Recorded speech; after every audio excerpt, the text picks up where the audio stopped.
আগৰ ভিডিঅ'ত দেখাইছিলোঁ যে চাদৰ লগোৱা ভিডিঅ' আৰু চাদৰখন লগালেই নহ'ব নহয়, বৰ তুলিব লাগিব নহয় জানো। আৰু সেয়েহে বগৰীৰ তলত এনেকৈ বহি কিনে চাদৰত বৰ তুলিবলৈ লাগিলোঁ। আৰু চাদৰ আঁচুটো কেনেকুৱা লাগিছে বাৰু কমেণ্ট কৰি জনাবচোন। মোৰ পচন্দ মই দিছিলোঁ। আৰু বৰকৈ জানো বুলি শিপিনী বুলি নিজকে পৰিচয় দিয়া নাই বাৰু, তথাপিও চেষ্টাহে কৰিছোঁ বাৰু। জানিছোঁ নে নাই জনা বাৰু কমেণ্ট কৰি জনাবচোন।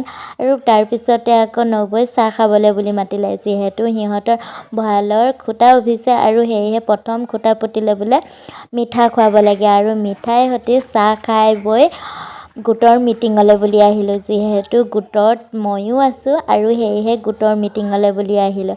আৰু গোটৰ সদস্যসকলৰ মুখৰ হাঁহি দেখিছেনে বাৰু। যিহেতু 10,000 টকা পোৱা নোপোৱা আলোচনা কৰি আছে, তাকে গোটৰ সদস্য যিহে হাঁহি। বাৰু আজি ভিডিঅ'টো ইমানেই, আকৌ নতুন এটা লগ পাম।